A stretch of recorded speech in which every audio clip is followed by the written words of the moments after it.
Bonjour, je m'appelle Anne, je suis photographe et aujourd'hui on va parler d'une séance intime, de portrait intime plus précisément. J'avais à cœur de vous faire cette petite vidéo parce que j'ai déjà écrit plusieurs articles sur mon blog, je vous remettrai les liens juste en dessous.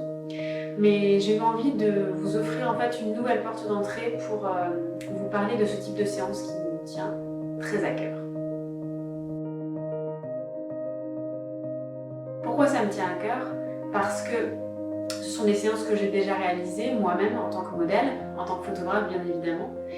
Je les mène depuis à peu près un an je dirais et les retours que j'ai eus ont été toujours absolument géniaux et je pense que c'est quelque chose qui peut vraiment aider beaucoup de femmes à gagner en confiance en elles, en confiance en soi, en estime de soi et c'est pour ça que je fais cette vidéo aussi aujourd'hui pour vous parler un petit peu plus de ma démarche et de mes valeurs concernant ces séances.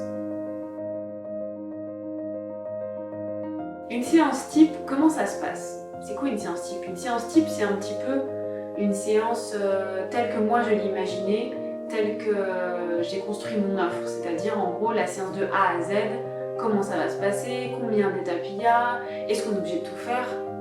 Non, on n'est pas obligé de tout faire, évidemment. Chaque séance est unique, on ne peut pas dire le contraire.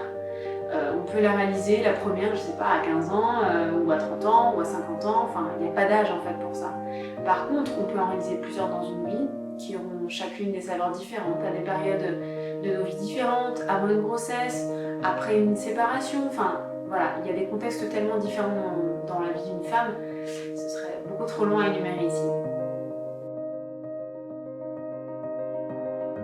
J'ai une trame, moi, de séance type que je vous soumets, mais à aucun moment vous n'êtes obligé de réaliser la séance de A à Z comme moi je l'ai imaginé, bien évidemment. Quand je parle de trame, il y a plusieurs séquences que j'ai imaginées dans cette séance. La première est une partie habillée, assez traditionnelle en portrait. Ensuite, on peut passer sur de la lingerie, ensuite sur du topless et finalement sur du nu.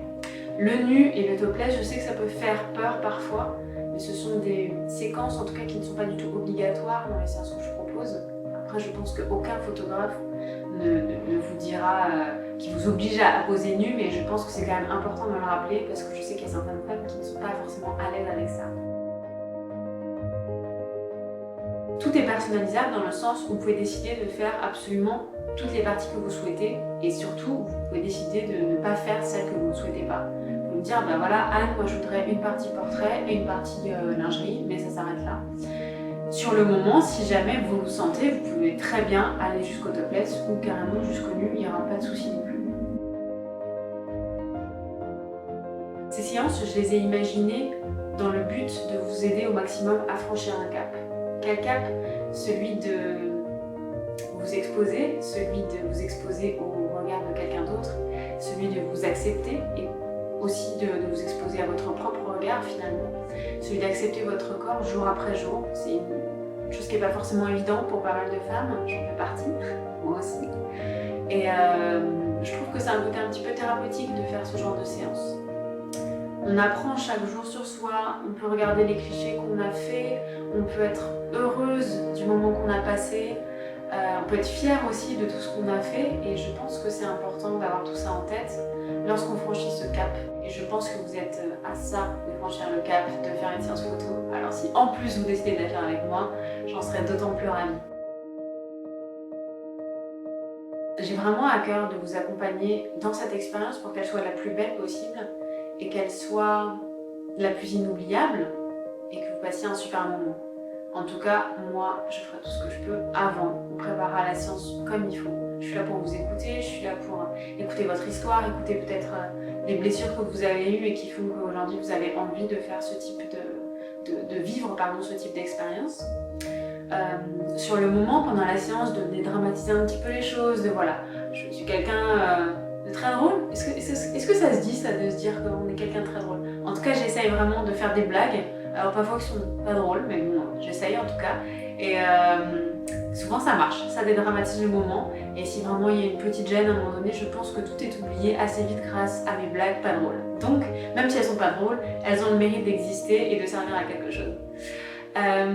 Et puis après, ce qui m'importe évidemment, ce qui est le plus important, c'est que vous soyez heureuse de vivre ce moment, que vous soyez en pleine conscience, comme on dit, de vivre ça, cette expérience, et qu'après vous soyez dans un état peut-être de plénitude où vous dire ouais, j'ai réussi à le faire, j'ai réussi à franchir ce cap, j'ai réussi à dépasser peut-être cette peur que j'avais d'accepter mon corps tel qu'il est, de le voir tel qu'il est. C'est pas forcément évident, il y a des zones qu'on n'aime pas, il y a des zones où on se dit oh, non mais ça c'est hors de question, je le montrerai jamais, et finalement on franchit ce cap là, et ça peut être plutôt chouette après de voir le résultat, de se dire ah mais en fait c'est peut-être pas si mal que ça finalement, moi ce que je m'étais imaginé.